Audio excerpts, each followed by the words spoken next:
অভিনেত্রী এবং যাদবপুরের প্রাক্তন তৃণমূল সাংসদ মিমি চক্রবর্তীকে তলব করলো ইডি। বেটিং অ্যাপ মামলায় জিজ্ঞাসাবাদের জন্য সমন পাঠানো হয়েছে 15ই সেপ্টেম্বর। মিমি চক্রবর্তীকে জিজ্ঞাসাবাদের জন্য তলব করেছে ইডি।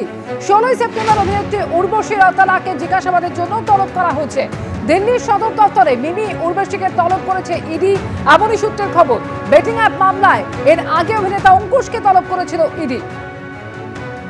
বিজেন্দ্র সিংহ এই মুহূর্তে আমাদের সঙ্গে টেলিফোনে রয়েছেন। বিজেন্দ্র, এই একই মামলায় এর আগে অভিনেতা অঙ্কুশকে তলব করা হয়েছিল, আর এবার অভিনেত্রী এবং যাদবপুরের প্রাক্তন তৃণমূল সাংসদ মিমি চক্রবর্তীকে তলব। কি খবর বিজেন্দ্র? আগামীকালই তাকে সমন করা হয়েছে ইডি হেডকোয়ার্টারে আসার জন্য এবং তার বক্তব্য রেকর্ড করা হবে কি তিনি এই যে অ্যাপকে প্রমোট করছিলেন সেক্ষেত্রে ইডি সন্দেহ করছে কি এখানে মানি লন্ডারিং হয়েছে এবং অ্যাপকে ব্যানও করে দেওয়া হয়েছিল। তারা মনে করছেন এখান থেকে কোটি কোটি টাকা বিভিন্ন যে অ্যাপগুলো ছিল সেটাতে মানি লন্ডারিং হয়েছিল। সেক্ষেত্রে তাদের ভূমিকা কি ছিল, কেন কি তাদের কাছে যে রিপোর্ট রয়েছে সেটাতে ইডির কাছে এসছে কি অনেক একটা বড় অ্যামাউন্ট অফ মানি এই তারকাগুলোকে পেমেন্ট করা হয়েছিল এই অ্যাপগুলোকে প্রমোট করার জন্য। 16 তারিখ ডাকা হয়েছে উর্বশী রৌতালাকে এবং 15 তারিখ ডাকা হয়েছে মিমি চক্রবর্তীকে ইডির সদর দপ্তরে। মনে রাখতে হবে কি এই গত সেশনে আমরা দেখেছিলাম যে সংসদে একটা নতুন আইন করা হয়েছে যেখানে যত অনলাইন বেটিং বা ইলিগাল গ্যাম্বলিং যে প্ল্যাটফর্মগুলো ছিল সেসবকে ব্যান করে দেওয়া হয়েছে, কেন কি এটাতে একটা কোটি কোটি টাকা মানি লন্ডারিং হচ্ছিল এবং সেন্ট্রালের কাছে যখন এই তথ্যগুলো আসে তারপরে এই অ্যাপগুলোকে ব্যান করা হয়। যখন এই অ্যাপগুলোর কার্যকলাপ নিয়ে তদন্ত করছে ইডি, সেখানে দেখা যাচ্ছে কি যে সেলিব্রিটিরা প্রমোট করছিলেন এই অ্যাপগুলোকে, সেখানে তাদেরকে একটা বড় অঙ্কের টাকা দেওয়া হতো এই অ্যাপগুলোকে প্রমোট করার জন্য। সেক্ষেত্রে তাদের ভূমিকা কি ছিল তাদের বক্তব্য জানার জন্য জিজ্ঞাসাবাদের জন্য তাদেরকে ডাকা হয়েছে।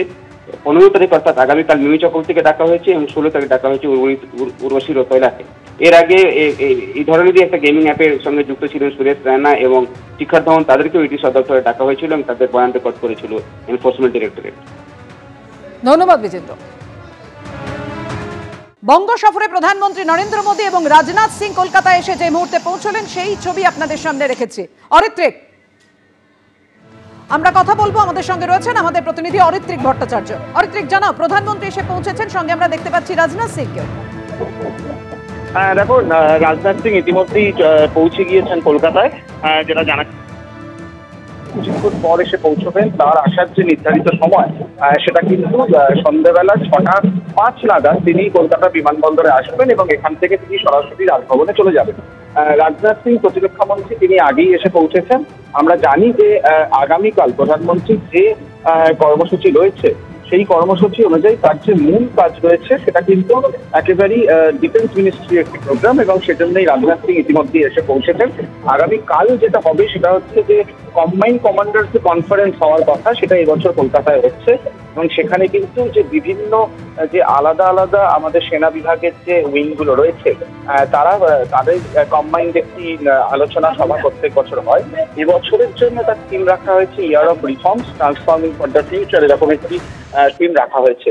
মূল যে বিষয়গুলো নিয়ে আলোচনা হবে, আমরা অপারেশন সিন্দুরের সময় আমরা লক্ষ্য করেছি আর্মির প্রস্তুতি অনেকদিন আগে থেকেই ছিল, কিন্তু এই যে যুদ্ধক্ষেত্রে যে একটা বড়সড় পরিবর্তন হয়ে গিয়েছে গত 1-2 দশকের মধ্যে, কিভাবে যুদ্ধ হচ্ছে তার যে প্রযুক্তি তার সম্পূর্ণ রকম একটি পরিবর্তন ঘটেছে এবং সেই প্রযুক্তির আধুনিকীকরণ সেই বিষয়টি নিয়ে আলোচনা হবে এবং পাশাপাশি আরো একটি গুরুত্বপূর্ণ বিষয় রয়েছে। আমরা জানি আমাদের স্থল, নৌ এবং বায়ুসেনা এই 3টি বিভাগ আলাদা আলাদা উইং এবং তাদের সবার উপরে আমরা জানি যে একজন চিফ অফ আর্মি স্টাফ রয়েছেন। এটা এই মুহূর্তে আমাদের আর্মির যে সেট আপ এইভাবেই কিন্তু চলে। পাশাপাশি আরো কয়েকটি উইং এর কথা ভাবা হচ্ছে যেগুলো কম্বাইন্ড ভাবে কাজ করবে, সেই বিষয়গুলো নিয়ে আলোচনা হবে। কিছুক্ষণের মধ্যে প্রধানমন্ত্রী এসে পৌঁছবেন, তারপরে সরাসরি চলে যাবেন রাজভবনে। ধন্যবাদ তোমার।